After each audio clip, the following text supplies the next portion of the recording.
Hello everyone, welcome back to the Christian Prodigy. Today we are going over Genesis 32 through 34. So let's just hop right into it.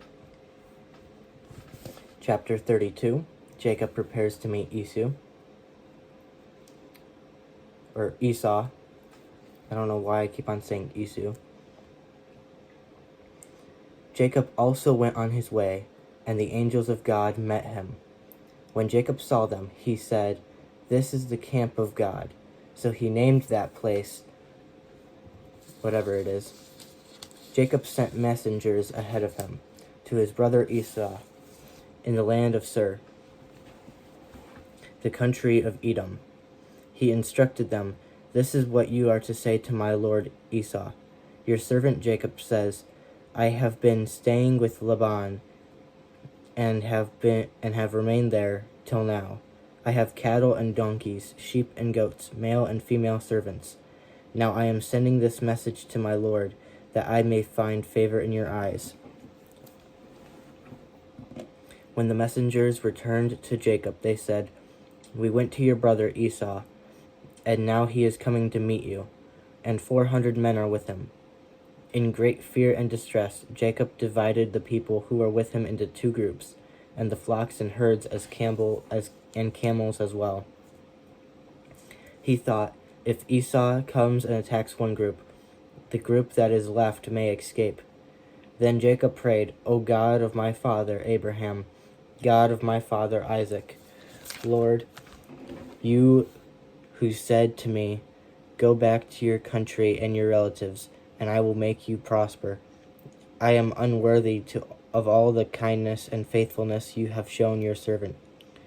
I had only my staff when I crossed this Jordan, but now I have become two camps.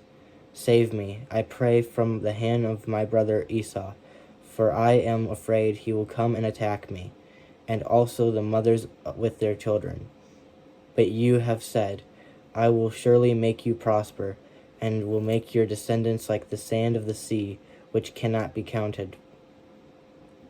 He spent the night there, and from what he had with him, he selected a gift for his brother Esau, 200 female goats and 20 male goats, 200 ewes and 20 rams, 30 female camels with their young, 40 cows and 10 bulls, and 20 female donkeys and 10 male donkeys.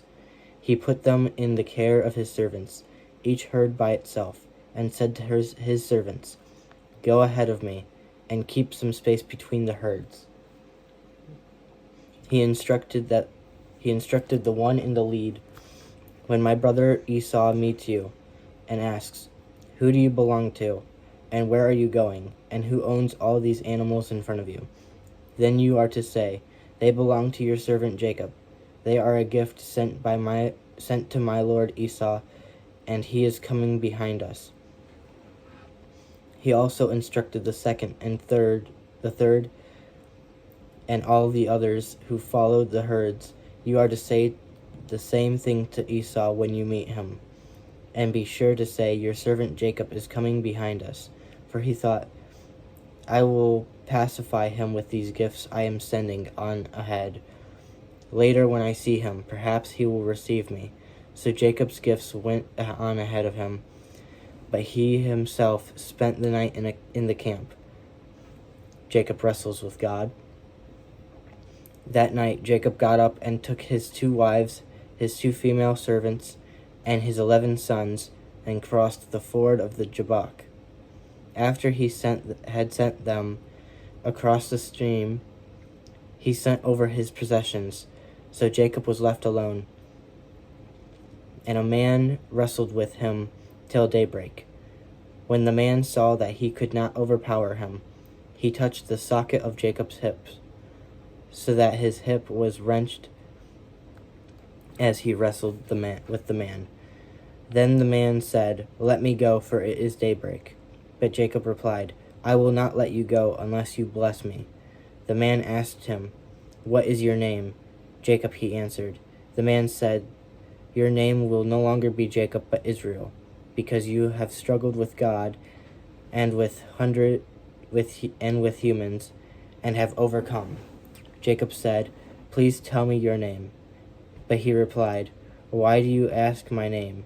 Then he blessed him there. So Jacob called the place Peniel, saying, "It is because I saw God face to face, and yet my life was spared." The sun rose above him as he passed Peniel, and he was limping because of his hip.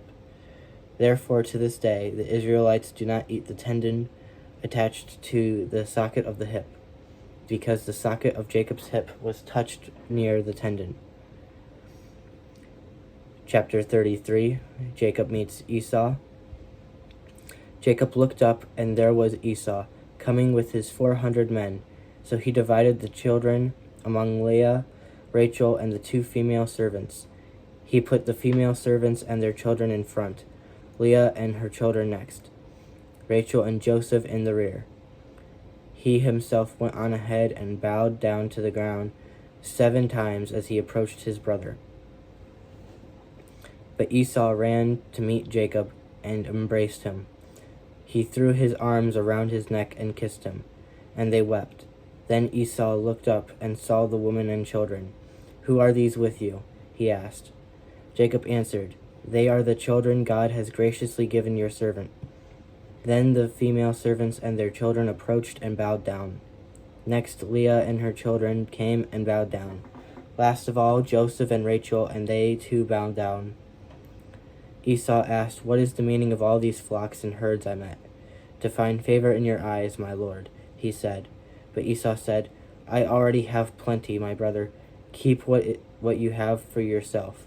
"No, please, Jacob," said Jacob. "If I have found favor in your eyes, accept this gift from me. For to see your face is like seeing the face of God. Now that you have received me favorably, please accept the present that was brought to you.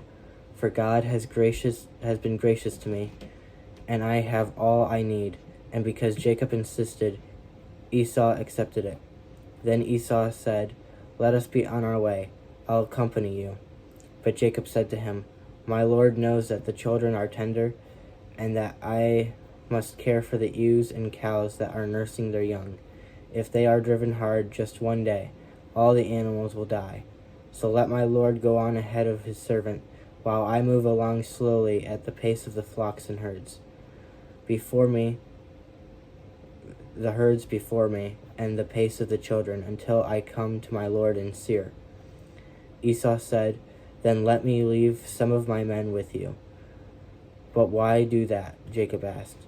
"Just let me find favor in the eyes of my Lord." So that day Esau started on his way back to Seir. Jacob, however, went to Succoth, where he built a place for himself and made shelters for his livestock. That is why the place is called Succoth. After Jacob came from Padan Aram, he arrived safely at the city of Shechem in Canaan, and camped within sight of the city. For 100 pieces of silver he bought from the sons of Hamor, the father of Shechem, the plot of the ground where he pitched his tent. There he set up an altar and called it whatever it is. That was Genesis 33. Now for Genesis 34. Diana and the Shechemites. Now Diana, the daughter Leah had born to Jacob, went out to visit the woman of the land. When Shechem, son of Hamor, the Hivite, the ruler of that area, saw her, he took her and raped her. His heart was drawn to Diana, daughter of Jacob. He loved the young woman and spoke tenderly to her. And he said to his father Hamor, "Get me this girl as my wife." When Jacob heard that his daughter Diana had been defiled, his sons were in the field with his livestock. So he did nothing about it until they came home. Then his father Hamor went out to talk with Jacob. Meanwhile, Jacob's sons had come in from the fields as soon as they heard what had happened. They were shocked and furious, because Shechem had had done an outrageous thing in Israel by sleeping with Jacob's daughter, a thing that should not be done. But Hamor said to them, "My son Shechem has his heart set on your daughter. Please give her to him as his wife. Intermarry with us, give us your daughters, and take our daughters for yourselves. You can settle among us. The land is open to you. Live in it, trade in it, and acquire property in it." Then Shechem said to Diana's father and brothers, "Let me find favor in your eyes, and I will give you whatever you ask. Make the price for the bride, and the gift I am to bring as great as you like, and I'll pay whatever you ask me. Only give me the young woman as my wife." Because their sister Diana had been defiled, Jacob's sons replied deceitfully, as they spoke to Shechem and his father Hamor. They said to them, "We can't do such a thing. We can't give our sister to a man who is not circumcised. That would be a disgrace to us. We will enter into an agreement with you on one condition, only that you become like us by circumcising all your males. Then we will give you our daughters and take your daughters for ourselves. We'll settle among you and become one people with you. But if you do not agree to be circumcised, we will take our sister and go." Their proposal seemed good to Hamor and his son Shechem. The young man who was the most honored of all his father's family, lost no time in doing what they had said, because he was delighted with Jacob's daughter. So Hamor and his son Shechem went to the gate of their city to speak to the men of their city. "These men are friendly towards us," they said. "Let them live in our land and trade in it. The land has plenty of room for them. We can marry their daughters and they can marry ours. But the men will agree to live with us as one people, only on one condition, that our males be circumcised as they themselves are. Won't their livestock and property and all their other animals become ours? So let us agree to their terms, and they will settle among us." All the men who went out of the city gate agreed with Hamor and his son Shechem, and every male in the city was circumcised. 3 days later, while all of them were still in pain, 2 of Jacob's sons, Simeon and Levi, Diana's brothers, took their swords and attacked the unsuspecting city, killing every male. They put Hamor and his son Shechem to the sword and took Diana from Shechem's house and left. The sons of Jacob came upon the dead bodies and looted the city where their sister had been defiled. They seized their flocks and herds and donkeys and everything else of theirs in the city and out in the fields. They carried off all their wealth and all their women and children, taking as plunder everything in the houses. Then Jacob said to Simeon and Levi, "You have brought trouble on me by making me obnoxious to the Canaanites and Perizzites, the people living in this land. We are few in number, and if they join forces against me and attack me, I and my household will be destroyed." But they replied, Should he have treated our sister like a prostitute?" So that is chapter 32 through 34. I hope you guys enjoyed the video. If you guys did, make sure to leave a like. If you're new, consider subscribing, and I will see you guys later.